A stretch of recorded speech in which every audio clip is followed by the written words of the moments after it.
കോൺഗ്രസിനെ തകർക്കുക എന്നുള്ളത് ചില മാധ്യമങ്ങളുടെ ഒരു അജണ്ടയാണ്.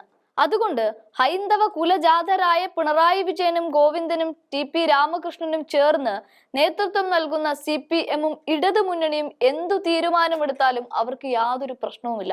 മറിച്ച് കോൺഗ്രസിന്റെ അധ്യക്ഷൻ ശരിയായില്ല എങ്കിൽ കത്തോലിക്ക സഭ കണ്ണുരുട്ടും, പെരുന്നയിൽ നായർ പിറകോട്ടടിക്കും, സമസ്ത സഹായിക്കില്ല. ഇതൊക്കെ അവർ പറഞ്ഞു പരുത്തും.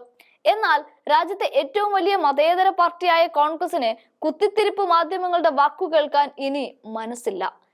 ഇന്നലത്തെ യോഗത്തിൽ മാധ്യമ വാർത്തകൾ കോൺഗ്രസ് മൈൻഡ് പോലും ചെയ്തില്ല.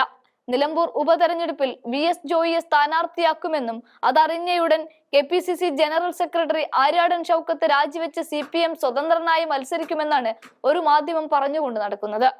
ആര്യാടൻ ഷൗക്കത്തിനെ അനുനയിപ്പിക്കാൻ നീക്കം നടക്കുകയാണ് എന്നും അവർ പറയുന്നുണ്ട്. എന്നാൽ അങ്ങനെ ഒരു സംഭവമേ നടന്നിട്ടില്ല. എല്ലാവരും ഒറ്റക്കെട്ടായിട്ടുണ്ട്.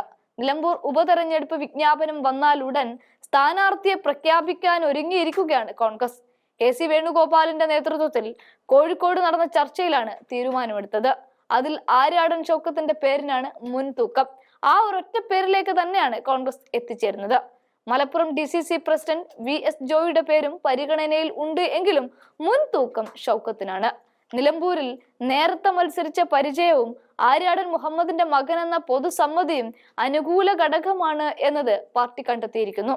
VS ജോയി ചെറുപ്പമായതിനാൽ അവസരങ്ങൾ ഇനിയും ഏറെയുണ്ടെന്ന അഭിപ്രായമാണ് നേതാക്കൾ സ്വീകരിച്ചത്. DCC ഓഫീസിന്റെ ഉദ്ഘാടന ചടങ്ങിനെത്തിയ കോൺഗ്രസ് നേതാക്കൾ കോഴിക്കോട് ഗസ്റ്റ് ഹൌസിൽ നിലമ്പൂരിലെ സ്ഥാനാർത്ഥി നിർണയവുമായി ബന്ധപ്പെട്ട് കൂടിയാലോചനകളും നടത്തിയിരുന്നു. AICC general secretary KC Venugopal, പ്രതിപക്ഷ നേതാവ് VD Satheesan, KPCC president K Sudhakaran, Ramesh Chennithala തുടങ്ങിയവർ ചർച്ചയുടെ ഭാഗമായി. ഒപ്പം പ്രാദേശിക നേതാക്കളും ഉണ്ടായിരുന്നു. മറ്റൊരു സമവാക്യവും പാർട്ടി മുന്നോട്ട് വെക്കുന്നില്ല. പുറത്തുനിന്ന് ആരുടെ വാക്കും എടുക്കുന്നുമില്ല. വിജയസാധ്യത ഒന്ന് മാത്രമാണ് സ്ഥാനാർത്ഥി നിർണയത്തിലെ പ്രഥമ പരിഗണന. നിലമ്പൂരിലെ രാഷ്ട്രീയ സാഹചര്യം അനുകൂലമാണ് എന്നും PV അൻവറിന്റെ പിന്തുണ ആവശ്യപ്പെട്ടിട്ടുണ്ട്, അത് നൽകിയിരിക്കുകയാണ് എന്നും നേതൃത്വം അറിയിക്കുകയും ചെയ്തു. PV അൻവർ എന്ന ഇടതുപക്ഷ MLA രാജിവെച്ചു പോകുമ്പോൾ അദ്ദേഹം UDF-ന് പിന്തുണ അറിയിക്കുകയും അതിലേക്കുള്ള ഒരു സ്ഥാനാർത്ഥിയുടെ പേരും നിർദ്ദേശിച്ചു. അത് അദ്ദേഹത്തിന്റെ ഇഷ്ടം. അതുകൊണ്ട് വലിയൊരു രാഷ്ട്രീയ പാർട്ടിയെ കോൺഗ്രസിന്റെ തീരുമാനം അതായിരിക്കുമെന്ന് നിർബന്ധമൊന്നുമില്ല.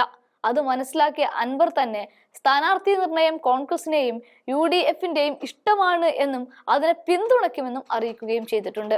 അതിനിടയിലൂടെ നുഴഞ്ഞു കയറിയാണ് ഒന്ന് രണ്ട് മാധ്യമങ്ങൾ കുത്തിത്തിരിപ്പ് നടത്തുന്നത്. എന്നാൽ അതൊന്നും കോൺഗ്രസ് മുഖവിലയ്ക്ക് പോലും എടുത്തിട്ടില്ല. ആര്യാടൻ ഷൗക്കത്ത് സ്ഥാനാർത്ഥിയായി വരികയും നിലമ്പൂരിന്റെ MLA ആകുകയും ചെയ്യുമെന്ന തീരുമാനത്തിലേക്കാണ് എത്തിയിരിക്കുന്നത്.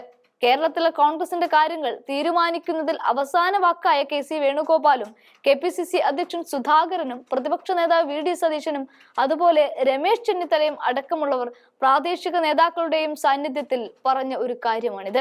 അത് തന്നെയാണ് ആധികാരികതയുമുള്ളൂ. ആര്യാടൻ ഷൗക്കത്തിനാണ് മുൻതൂക്കം. ഇനിയും ഇതിനെപ്പറ്റി വളച്ചൊടിച്ച വാർത്തകൾ കൊടുക്കുന്നവർക്ക് മാനസിക വൈകല്യമുള്ളതായി സ്ഥിരീകരിക്കാം.